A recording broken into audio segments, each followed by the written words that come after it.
Halo, salam jumpa. Saat ini Anda sedang menyaksikan Asia Calling. Dan selama 30 menit ke depan, kami akan menyajikan berita-berita menarik di sekitar Asia. Dalam Asia Calling kali ini ada cerita tentang ulang tahun Jakarta, ensiklopedia koruptor, ratusan satwa mati di kebun binatang Surabaya selama 5 tahun terakhir, dan masihkah nilai Pancasila dimaknai oleh masyarakat? Anda bersama saya, Besti Siregar, dalam Asia Calling, Your Window on Asia.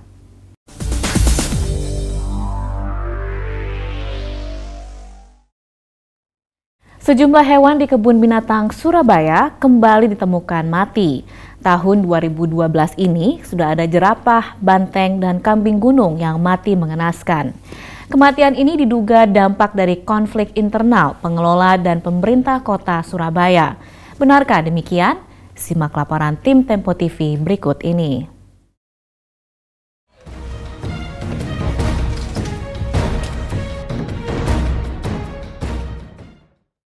Satwa-satwa itu kan juga aset ya, aset bagi KBS, juga aset bagi masyarakat. Karena secara tidak langsung, kalau KBS satwanya banyak yang mati dan tidak ada kejelasan tentang kematian satwa itu, saya kira masyarakat juga akan berpikir bahwa KBS tidak bertanggung jawab dan tidak mampu memelihara satwa-satwanya.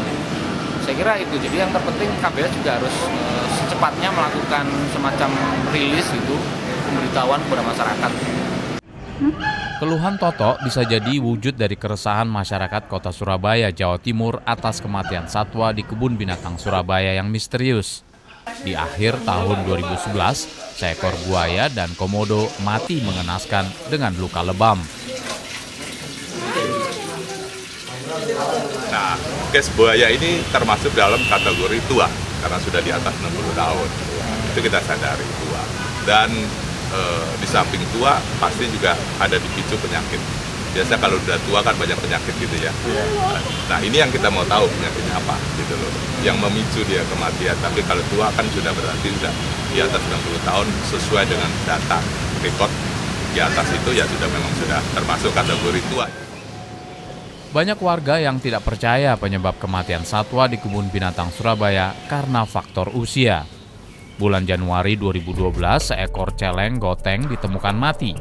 Hasil pemeriksaan forensik diduga ada racun sianida di lambung hewan ini. Begitu juga dengan kematian seekor jerapah bernama Kliwon. Gumpalan plastik ditemukan di lambung jerapah ini. Ironis, padahal kebun binatang Surabaya disebut-sebut sebagai kebun binatang yang terbesar di Asia Tenggara. Di tempat ini terdapat lebih dari 300 spesies satwa. Banyak juga satwa langka Indonesia maupun dunia. Sejumlah aktivis pecinta satwa menyayangkan peristiwa kematian ini. Beberapa dari mereka bahkan mengirim surat kepada Kementerian Kehutanan untuk segera mengevakuasi satwa yang ada di kebun binatang di Kota Pahlawan ini. Humas Kebun Binatang Surabaya berdalih kondisi kandang satwa tidak memenuhi standar. Luas lahan konservasi KBS yang hanya 15 hektar juga tidak mampu menampung populasi satwa yang mencapai 4.025 ekor. Yang kami sampaikan jauh-jauh hari sebelumnya, mungkin bulan Mei pada saat workshop kami sampaikan bahwa setelah hasil inventarisasi satwa dan evaluasi satwa yang ada di KBS itu banyak, gitu. Karena kondisi kandangnya tidak memenuhi standar kesejahteraan satwa. Animal welfare ditinggalkan selama ini, sehingga satwa itu tidak memenuhi syarat tinggal di kandang-kandang yang kecil-kecil dan becek kalau hujan dan kena hujan dan lembab. Berdasarkan data pemerintah kota Surabaya tahun 2011, jumlah satwa yang mati di kebun binatang Surabaya mencapai 251 ekor selama 5 tahun terakhir ini. Selama ini tidak ada namanya animal collection plan. Kalau di kebun binatang yang baik itu ada animal collection plan. Jadi perencanaan satwa yang dibutuhkan di kebun binatang untuk regenerasi satwa-satwa yang ada di kebun binatang. Itu tidak ada. Meningkatnya jumlah kematian satwa dan tidak terawatnya kebun binatang Surabaya ini diduga karena konflik antara pengelola dan pemerintah kota. Pemerintah kota Surabaya berniat mengambil alih pengelolaan kebun binatang. Saya sudah ngirim surat dan saya memang sudah sampaikan, saya 1 minggu setelah surat itu maka kalau nggak ada jawaban saya akan ambil alih gitu. Nggak bisa kalau ini kok yang bikin syarat kok BPK sendiri loh sudah menyampaikan seperti itu. Syarat Pemkot. Jadi kalau ngasih syarat harus ini bentuk ini loh, itu kan urusannya Pemkot. Iya kan?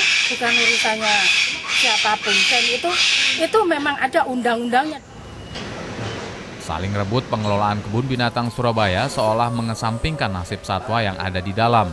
Akibatnya, ribuan satwa ini menjadi korban, menunggu akhir di kandang yang lembab tak terawat. Bagaimanapun manajemen yang tidak pasti, tidak jelas itu juga akan berakibat pada kesejahteraan satwa, karena bagaimanapun satwa juga perlu diperhatikan. Kalau manajemennya amburadul terus makannya satwa juga akan terbengkalai.